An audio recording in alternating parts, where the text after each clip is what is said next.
Hello everyone. In this session, in this video tutorial, we are going to solve another numerical based on completely reverse stresses, machine part subjected to completely reverse stresses, and when expected life of the machine part is finite one. Finite life, as we know, means the any life less than 10 raised to 6 cycles, 1 million cycles, is signified as a finite life. So whenever machine part is subjected to completely reverse stress and expected life is less than 1 million revolutions, 1 million work cycles, or 10 raised to 6 cycles, at that time how to design or how to find life of the machine part, that we are going to discuss today. This discussion is belonging to the course outcome CO number 3, to investigate and determine fluctuating stresses with respect to finite and infinite life of component under simple and combined loading conditions like transmission shafts using modified Goodman diagram. Here, the, there can be two type of numericals based on the condition completely reverse stress and expected life is finite one.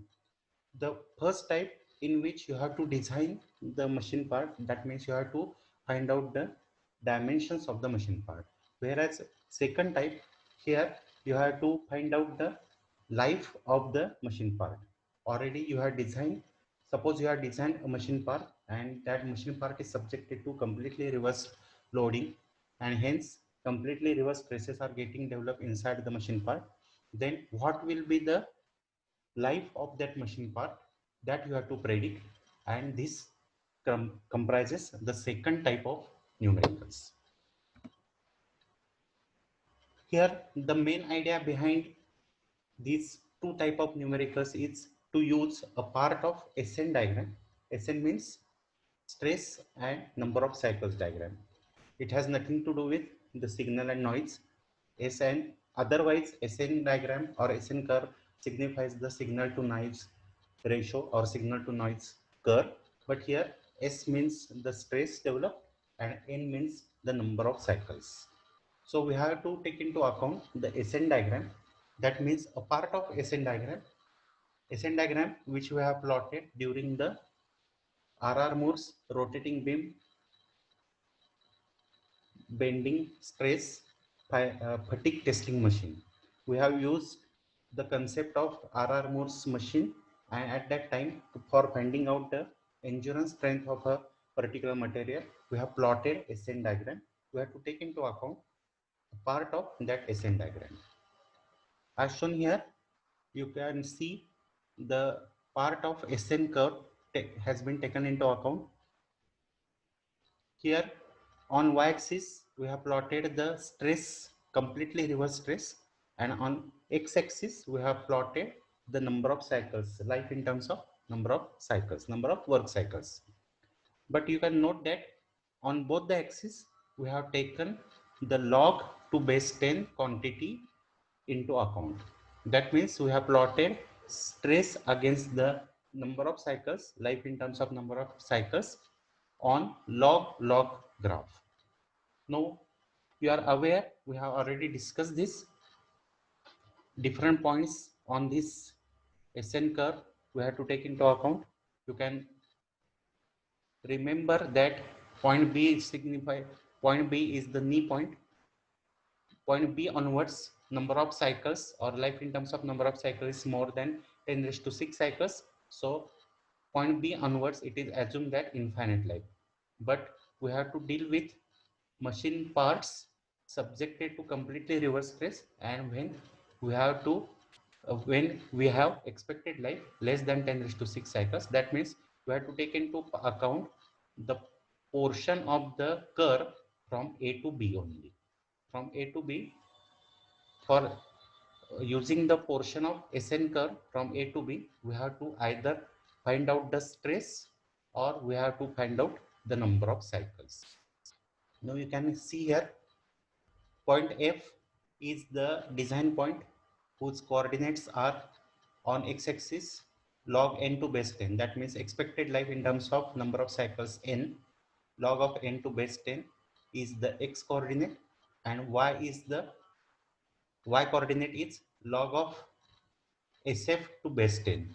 SF is the fatigue stress, completely reverse stress developed inside the machine part, that is seen on the y-axis, that represents the y coordinate. So coordinates of point F are log n to base 10 and log of SF to base 10. Similarly,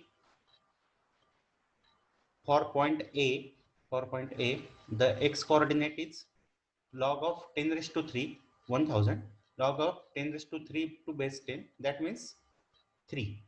And on y-axis, the coordinate of point A is log to base 10, 0.9 times SUT, 90% of the SUT value. SUT is ultimate tensile strength. Similarly, you can observe the coordinates of different points. Point B is having x coordinate as log to base 10, 10 raised to 6. So therefore 6. 6 is the x coordinate of point B. Log to base 10, 10 raised to 6. So it becomes 6. And on y-axis or y coordinate of point B is log of SE to base 10. Log of SE to base 10, where SE is the endurance strength. We have already discussed this, just we are recalling the things. Then we have to take into account the two similar triangles, ADB, the larger one, and AEF, the smaller one. These two triangles will be taken into account to proceed further. The different coordinates of these similar triangles, triangle ADB and AEF, are similar triangles, and their coordinates are as shown in the figure. Now here we are applying the rule for the similar triangles. What is the rule? The ratio of similar sides will be same. So height of the smaller triangle divided by height of the larger triangle, this ratio will be same as base of the smaller triangle divided by base of the larger triangle, and that also will be same as hypotenuse of the smaller triangle divided by hypotenuse of the larger triangle. We are just consider height and base here. So height of the smaller triangle is AE, height of the larger triangle AD, AE upon AD. This ratio will be similar as base of the smaller triangle EF divided by base of the larger triangle DB, EF upon DB. Now AE is equal to log to base 10.9 times SUT minus log of SF. Log to base 10.9 SUT minus log of SF. This is the height of the smaller triangle. AD, the height of the larger triangle will be log 0.9 SUT minus log of AC. Log 0.9 SUT minus log of AC. Base of the smaller triangle EF will be equal to log n minus 3. Log n minus 3. And base of the larger triangle will be equal to 6 minus 3. So 6 minus 3. So after arranging the terms and naming this quantity log to base 10.9 SUT as UT, log of SF to base 10 as SF, and log of AC to base 10 as AC, log of N to base 10 as N. So for recalling purpose, for simplicity, we are naming these different quantities as UT, SC, SF, LN, etc. And in terms of these names, we can use the ratio similarity, equality of the ratio as UT minus SF upon UT minus AC, UT minus SF upon UT minus AC is equal to ln minus 3 upon P. So this equation will be used for both kind of numericals. Suppose you want to find out the dimensions of the machine part, then in that case expected life will be known to you. AC, the endurance strength for the material will be known to you. SUT, the ultimate tensile strength of the material will be known to you. So except for this quantity, all other terms will be known to you. So you can find out permissible fatigue stress inside the machine part, and based on that permissible stress equating it with the induced stress, you can design the machine part. That means you can find out the unknown dimensions of the machine part. We have already solved such kind of examples previously. The second type, wherein you have to find out the possible life of the machine part. For that, we will be knowing the SUT, ultimate tensile strength of the material, endurance strength of the machine part, then induce completely reverse stress inside the machine part, SUT, SF, SE, that means UT, SF, and AC will be known to you. Only unknown will be ln. Knowing the ln, you can find out the n. N is the expected or possible life of the machine part. So these are the two types of numericals that can be solved using the same equation. As such, one example, one numerical we are going to solve, wherein we have to find out the possible life of the machine part. That means expected life of the machine part we have to find out. Here the loading condition will be is specified. We are in position to find out the completely reverse stress inside the machine part. Ultimate tensile strength is defined. Also AC will be calculated. So only unknown will be ln. Ln will be calculated using the relation ut minus sf upon ut minus ac is equal to ln minus 3 upon 3, and based on this value of ln, the expected life in terms of number of cycle will be calculated. So let us see this numerical. What is the problem statement? A rotating shaft subjected to non-rotating force of 5 kilonewtons. Here this force is not rotating along with the shaft. It is constantly applied on the shaft. Shaft is rotating, but this force is not rotating along with the shaft. Rather, it is constantly applied in a downward direction. Simply supported, the shaft is simply supported between two bearings A and E. A and E are the bearings. The shaft is machined from plain carbon steel. SUT is specified as 500 and expected reliability is 90%. Then fillet radius can be taken as 3 millimeter. This radius, fillet radius, wherever there is a step for this shaft, they have provided fillet here, and that fillet radius they are specified as 3 millimeters. Then they are asking us to assume size factor KB as 0.85 and notch sensitivity as 0.70. These are the given things.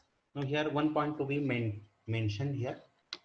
Though the force applied is constant in downward direction, it is steady one, it is static force, it is not rotating along with the shaft, but the stress developed is not steady one. Stress developed, bending stress will be dynamic one.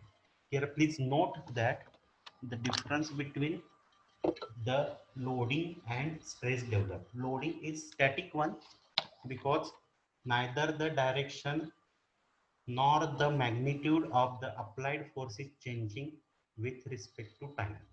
Here applied force is having value of 5 kilonewton throughout the work cycle, and it is also directed in downward direction. Its direction is also same. It is do not change with respect to time.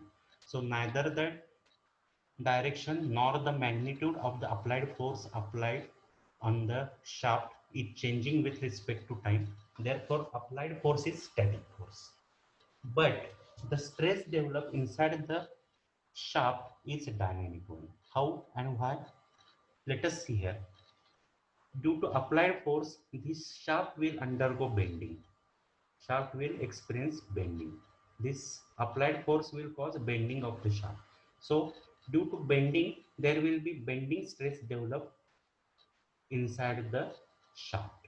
Now you can imagine the upper fiber will be under compressed condition. Upper fiber will be under compressed condition, and the lower fiber will be under tensile condition. Lower fiber will be under tensile condition. due to bending, the nature of the stresses developed will be changing from compression to tension, from upper fiber to lower fiber. Now the shaft is rotating, and after 180-degree rotation or pi radian rotation, the upper fiber will become the lower one, whereas the lower fiber now become upper one. So the lower fiber, which was under tension previously, now will start experiencing compression. After 180-degree rotation, the lower fiber, which was experiencing the tension, now it has become the upper fiber. That's why it will start experiencing compression. Whereas previously the upper fiber was under compression, but after 180-degree rotation, it will become the lower fiber and it will start experiencing the tension. Again, after 180-degree rotation, again the upper fiber will becomes lower one. Its compression will change into tension, whereas the lower fiber will become upper fiber. Tensile nature stress will change into compressive nature stress. Therefore, the nature of the stress is changing from time to time during the work cycle, though not the magnitude, but the direction or nature of the stress do changes with respect to time. Therefore, the stress developed inside this machine part will be called as a dynamic stress. And now you can see here, suppose 100 Newton per millimeter square is the compressive stress. Then after 180-degree rotation, it will become 100 Newton per millimeter square tensile stress. So plus minus 100 Newton per millimeter square will be the stress. That means the stress will have nature of plus minus. That means completely reverse stress will get developed inside the machine part or inside this shaft. Therefore, we have to solve this example based on the 30 criteria failure. Now, following the custom, let us enlist the given data. They have specified the ultimate tensile strength as 500 mega Newton per meter square. That means 500 into 10 raised to 6 Newton per meter square. That means Newton per meter square is Pascal. So 10 raised to 6 Newton per meter square, that means megapascal. 500 megapascal means 500 Newton per millimeter square. Then applied non-rotating force is having value of 5 kilonewton, that means 5000 Newton. We know that referring the standard table for machine surface, the surface finish factor will be 0.79. You need not worry regarding these factors, because in your examination factor, surface factor, surface finish factor, size factor, temperature factor, reliability factor will be given you, will be already specified in the given data. You need not worry this, but you have to calculate the modification factor for stress concentration. They will specify notch sensitivity, and using the notch sensitivity and KT, theoretical stress concentration factor, you have to find out KT, the modification factor for stress concentration. That is required to be calculated. Otherwise, all the remaining modification factors K, KB, KC, etc. will be directly specified in the given data. Now here, sometimes instead of directly specifying, they will specify a table like this.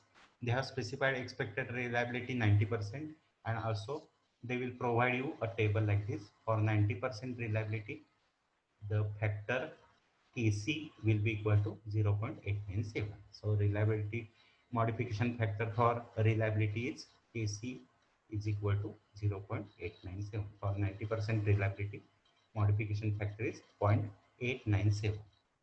Now AC dash, the insurance limit for the material of the shaft is half of the SUT value. So it is 250 Newton per millimeter square. Now here we need to calculate KD, the modification factor for stress concentration. For that, we are in need of calculating Kf. Kd is given by 1 upon Kf. Kd is given by 1 upon Kf. But Kf is given by 1 plus Q times Kt minus 1, where Q is the not sensitivity. They have specified it to be equal to 0.78. And Kt is the stress concentration, theoretical stress concentration factor. Kt is the theoretical stress concentration factor. Most of the time they will specify directly value of Kt, but very few times they have specified such a table or a graph, and using that graph you have to find out value of Kt. Either they will give you standard table from which you can read value of Kt, or they will show you a graph. Based on that graph you have to find out value of Kt. Now here in this graph we have to find out value of Kt based on R upon D ratio. Here R is the fillet radius and D is the diameter. Fillet radius is 3 and diameter. Now you can see here the shaft is having varying diameter. For certain portion it is having diameter of 30 millimeters. Then there is a step. Then there is a diameter of 45 millimeter. Again there is a step, and the rest of the portion of the shaft is having diameter of 35 millimeters. And at the step they have provided fillets of radius 3 millimeters. Now for such a varying diameter shaft, stepped shaft, you have to take into account the smallest diameter of the shaft. So in this case, smallest diameter is 30, radius of the fillet is 3, and diameter of the shaft is 30. So R upon D ratio here is 0.1. So here R upon D ratio is 0.1. So here you have to use this line which is representing R upon D ratio 0.1. Now here different graph lines have been shown, each for different value of D upon D, where D is the capital D is representing larger diameter and smaller d is representing smaller diameter of the shaft at the step. Now here at the step, larger diameter of the shaft capital D is 45, whereas smaller diameter of the shaft is 30. Again I am telling you, whenever there is a stepped shaft you have to take into account the smaller diameter. So here you have to neglect this 35, rather you have to take into account 30. So here capital D is 45 and small d is 30. So 45 capital D upon small d is 45 upon 30. So it is 1.5. So capital D upon small d 45 upon 30 is 1.5. So 1.5, that means the second line on this graph you have to take into account, and R upon D is 0.1. So 0.1 is touching the second line here. So you can find here it is, this point is 1.7 and above that it is 1.72. So Kt is 1.72.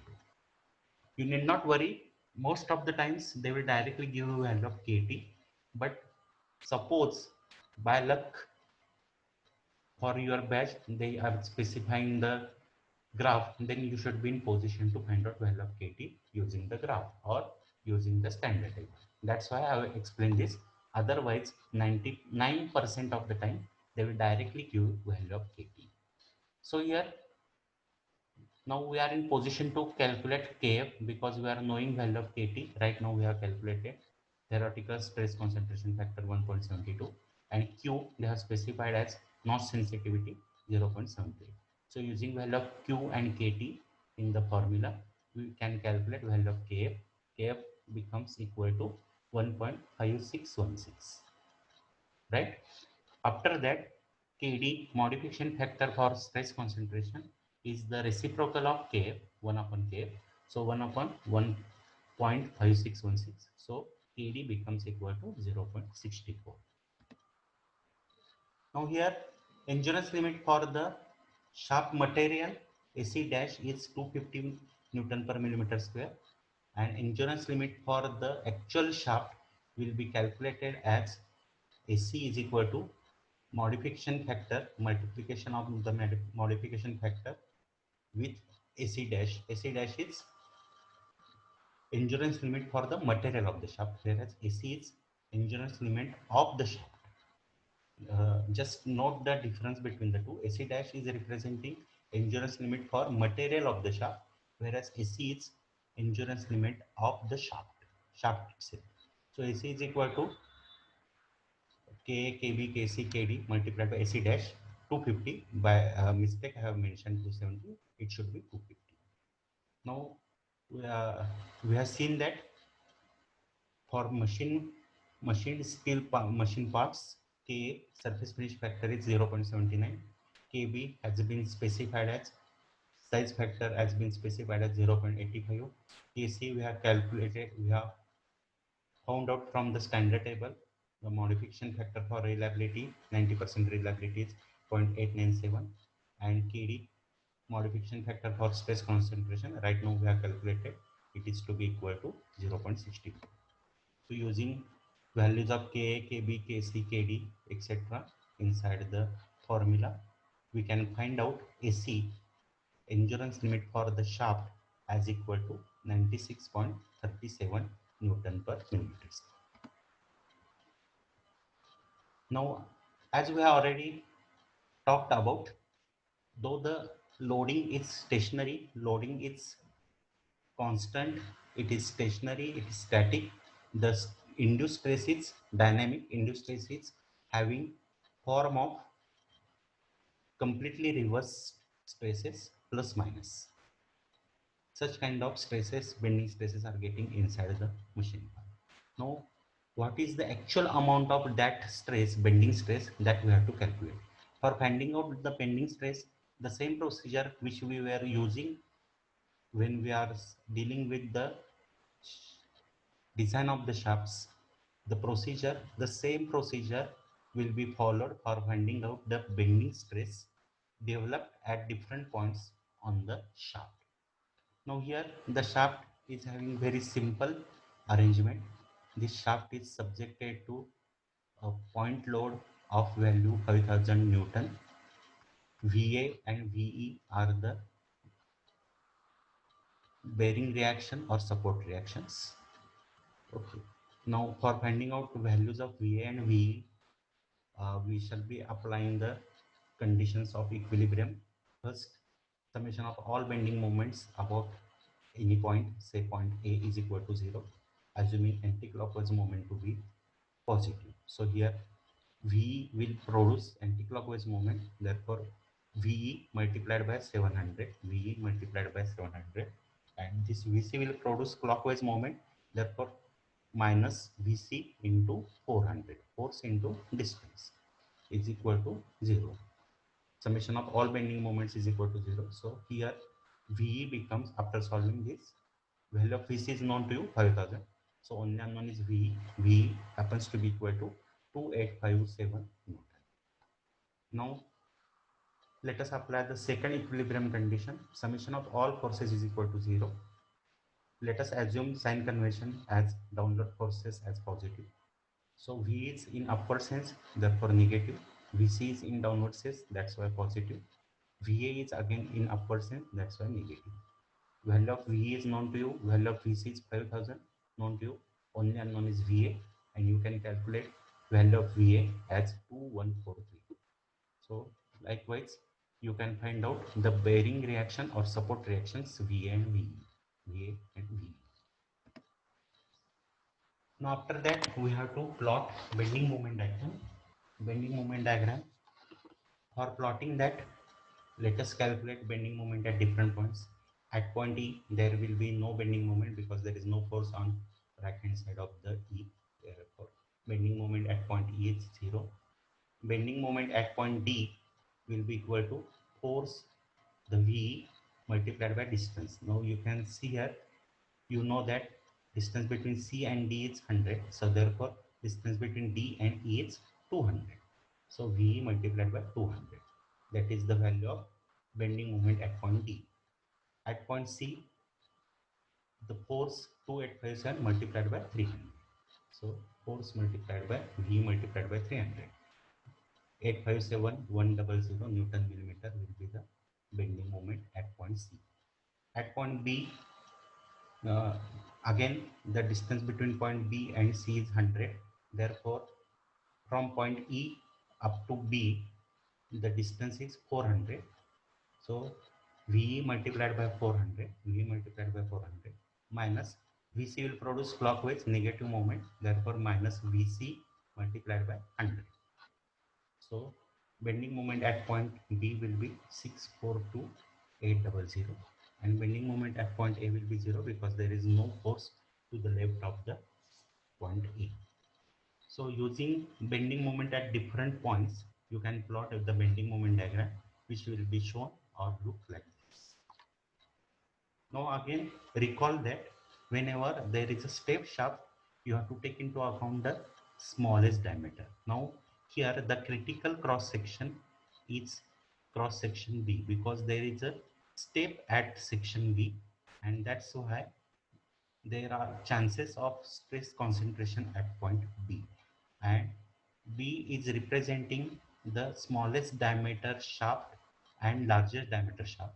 That means here step is for largest diameter and smallest diameter of the shaft. Therefore, section B is the critical cross section, and bending moment at section B you have to take into account for further calculation, because point B or section B is the critical cross section, and therefore we have to take into account the bending moment and bending stresses developed at point B at cross section B. So at point B, bending moment is 642,800, which will be taken into account for further calculation. Now bending stress, we know that bending stress, it is of fluctuating nature. That's why fatigue stress SF, instead of noting it by sigma, we have noted it by SF. SF is representing fatigue stress because it is of plus minus completely reverse nature. Fatigue stress, fluctuating stress is at point B, and that will be calculated as using the usual bending equation sigma B. Otherwise we would have noted it by sigma B, but being fluctuating or fatigue stress, we are noting it by SF. So SF will be sigma B will be equal to 32 times MPa upon pi dq. Usual notations, usual equation we are going to use for calculating completely reverse bending stress, which is noted by SF. Bending moment 642,800 and diameter of the shaft, smallest diameter is 30. So we have to take into account the critical cross section, we have to take into account critical diameter, that means smallest diameter of the shaft, 30. So using value of MB and diameter as 30, we can calculate completely reverse stress SF as equal to 242.50 Newton per millimeter square. One point to be noted, here SF is actually plus minus 242.5. I have forgotten to mention plus minus here. It should be noted as SF is equal to plus minus 242.5. Now, now we are with us the fatigue stress developed inside the machine part, and we have to find out the expected or possible life of the machine part.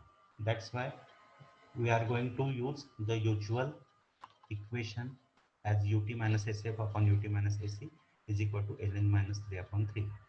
Ut is log to base 10 0.9 times SUT. SUT is known to you 500. So value of UT is 2.6532. AC is log to base 10 AC. AC was calculated as 96.37. So capital AC is equal to 1.9839. AC is calculated, UT is known to you. SF log to base 10 SF. SF is just now calculated as 242.5. So using value of SF as 242.5. So SF, capital SF will be 2.3848. SF will be 2.3848. So in this equation, ln is the only unknown. So using values of known values of ut, sf, se in this equation, only ln is the only unknown. So here ln is equal to, by mistake I have mentioned sf here. Actually here I should have mentioned ln. So ln is equal to 4.203. ln is equal to 4.203. But ln is equal to log to base 10 of n. So n is equal to antilog of ln. So antilog of ln is 4.203. Antilog of 4.203 is 15,960, and n is the life in terms of cycles, so unit will be cycles. So the life of the machine part, life of the shaft will be, expected life or possible life will be 15,960 work cycles, after which there is a possibility of fatigue failure. As you know, fatigue failure is characterized by fatigue crack. First of all, a crack is developed beneath the surface, which propagates to the surface, and afterwards, propagating faster, it causes sudden and total failure of the system. So that is the mechanism of fatigue failure. So after 15,960 or 16,000 roughly cycles, there is a possibility of failure of this machine part. So they are, in this numerical, they had asked you to find out the expected life, and expected life is 15960 or 15,960 work cycles. So in this video tutorial, we have learned how to find out different correction factors. As in this case, we have found out KD. KD is equal to 1 upon KF. KF is equal to 1 plus Q times KT minus 1. So we have found out KT from the graph, and using that value of KT, we have ultimately found out KD. So how to find out different correction factors we have learned here. How to find out endurance limit for given machine part, that means Ka, Kb, Kc, Kd, etc. multiplied by AC dash. Then we have found out how to find out expected life. If a machine part is subjected to completely reverse loading and expected life is finite one, then you have to use the equation ut minus sf upon ut minus ac is equal to ln minus 3 upon 3. So using that, either you can design the machine part or you can find out the expected life. As in this numerical, we have found out the expected life of the machine. So that is the learning outcome of this today's video tutorial. That's all for today's video tutorial. Thank you.